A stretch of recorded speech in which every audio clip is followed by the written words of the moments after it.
Faith with an address. Stop mailing your hope to nowhere and send it to the Creator by Kateb Shunner.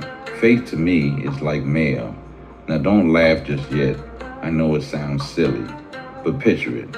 You can pour your heart into a letter, fold it neatly, tuck it inside the fanciest envelope you've got, even decorate it with stickers if you're feeling creative. Slap 2 or 3 stamps on it just to prove you're serious. But if you don't write down an address, or worse, if you scribble the wrong one, that letter is never getting where you meant it to go. That's exactly how most of us treat faith. We write it, we dress it up, we put all this hope inside it, but then we send it to money, or friends, or our jobs, or our own cleverness.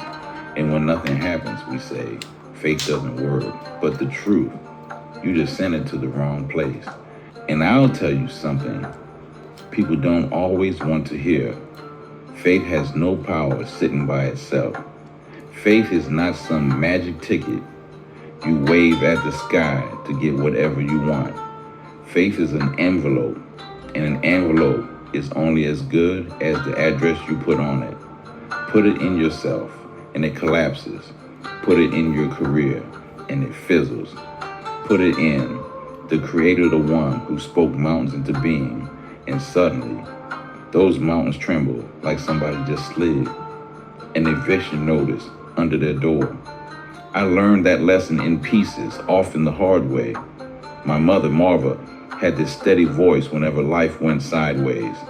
She'd say, Caleb, have faith in the Creator, not in luck, not in people, not even in my own grit faith in Him. And she didn't just say it on good days when the sun was out. She prayed it in the rain. She prayed it in the storm. She prayed it when bills stacked up and when her heart was heavy. She taught me that faith isn't seasonal, it's an everyday address. And let me slip a parable in here. There was a boy in a village who overheard the elders saying, faith can lift anything. Fired up, he marched out to a boulder twice his size. He puffed up his chest, shouted, I believe, and started pushing. He groaned, he sweated, his knees buckled, his face turned red, and in the end, he fell flat on his back like a broken stool. The villagers laughed, but an old woman helped him up. She whispered, faith isn't about your strength, it's about who you trust to lift with you. And that's when the boy realized he had sent his faith to the wrong address, himself. That's what I call a faith failure. Faith in faith doesn't move a pebble, let alone a mountain. You can holler at your problems all day long, barking at them like a sergeant. Move, be gone. But unless that envelope has the Creator's name on it, that mountain is going nowhere. Mountains don't listen to motivational speeches. They only move when the one who carved them says so. And faith, oh, it can be downright funny sometimes. I once prayed for something so specific, it sounded like I was ordering at a drive-thru. Yes, I'll take peace of mind, extra patience, and if you've got it, a side of clarity. When nothing showed up right away, I remember thinking, did the kitchen close? I had to laugh at myself because faith isn't fast food. Faith is farming. You plant, you water, you wait. And while you're standing there watering dirt, folks may laugh at you, shake their heads, call you foolish. But when the harvest finally breaks through, those same folks will be asking for a seat under the shade of your tree. Here's a folklore I thought up about that. There was once a traveler who carried empty jars everywhere he went. He believed one day the sky would rain honey, so he held his jars out day after day. People mocked him, threw stones at his jars, called him crazy. One night a storm did come, but it wasn't honey. It was rain. A stranger walked by and asked, "Why didn't you bring buckets for water?" The traveler sighed, "Because I was waiting for honey." The stranger shook his head and said, "Faith isn't clinging to what you imagine, it's trusting the one who promised." And that's the thing. Faith is not fantasy. Faith is relationship. Let me lighten it with another parable. Once a rooster strutted around, chest puffed out, declaring, "The sun rises because I crow." The hen smirked but said nothing. One morning, that rooster overslept. Guess what? The sun still came up. He woke in a panic, pacing the yard, muttering, "But I had faith in my crow." The hens finally rolled their eyes and said, "Buddy, the light doesn't depend on your noise." The Creator handles that the rooster had faith all right, but he sent it to the wrong address. And for a bit of suspense, let me give you this one. In an old kingdom, a man built a ladder so tall, he swore it would reach heaven. Everyone cheered him on as he climbed rung after rung. But halfway up, the wood cracked, and down he tumbled, bruised and broken. Through his tears, he cried, "But I have faith in my ladder."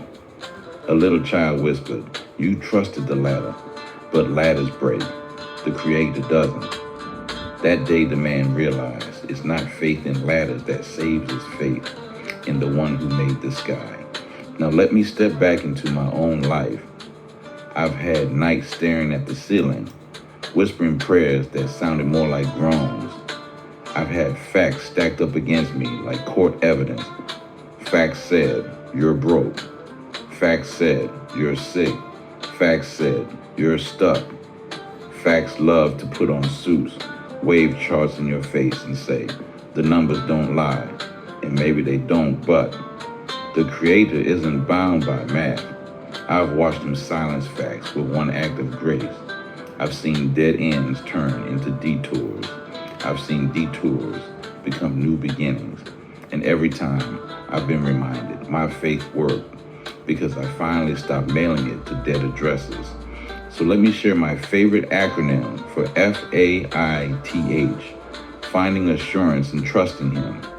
Not in trusting my hustle, not in trusting my charm, not even in trusting my plans, but in Him.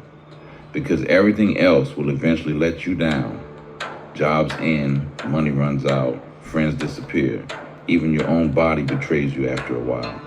But the Creator, He never does. So here's my word. Stop wasting postage on false addresses. Don't stamp your faith with money, politics, ego, or even your own name. Send it where it belongs. Write the Creator's name on the envelope. Seal it with prayer. Drop it into the mailbox of trust. And when the reply comes, it won't be a flimsy letter.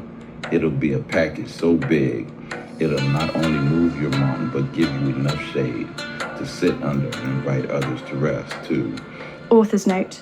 First off, thank you, truly, for taking the time to sit with my words. I don't take it lightly that you opened this reflection and gave it your attention. If anything here stirred your heart, challenged your thinking, or gave you even a spark of encouragement, I'd be so grateful if you'd share it. Pass it along to someone through a text message, drop it in an email, or post it on your social media. You never know who might need this reminder that faith only works when it's sent to the right address. I also want to humbly ask for your support in keeping this work alive. If you feel led, please consider making a donation to the site. Your giving helps me keep writing, sharing, and pouring into people the way so many have once poured into me. Every contribution, no matter the size, is a seed planted in good ground. And on a personal note, September 10th, I'll be turning 47. Birthdays make me reflective. They remind me how many years I've been carried by grace, even in seasons when I thought I couldn't make it another step. Every year, I live as proof that faith outlasts facts, because the facts of my life have often said, "You won't get through this." But faith in the Creator has always carried me past what the facts predicted. So, let me leave you with this. Faith will always outlast facts. Facts may shout, but faith whispers louder. Facts may stand tall, but faith reaches higher. Facts will try to box you in with numbers, reports, and statistics, but faith breaks through those walls with the hand of the Creator. When facts say, "It's impossible," faith replies, "Not with Him." So don't let the final word belong to facts. Let it belong to faith. because faith connects you to the source who writes the last line in every story.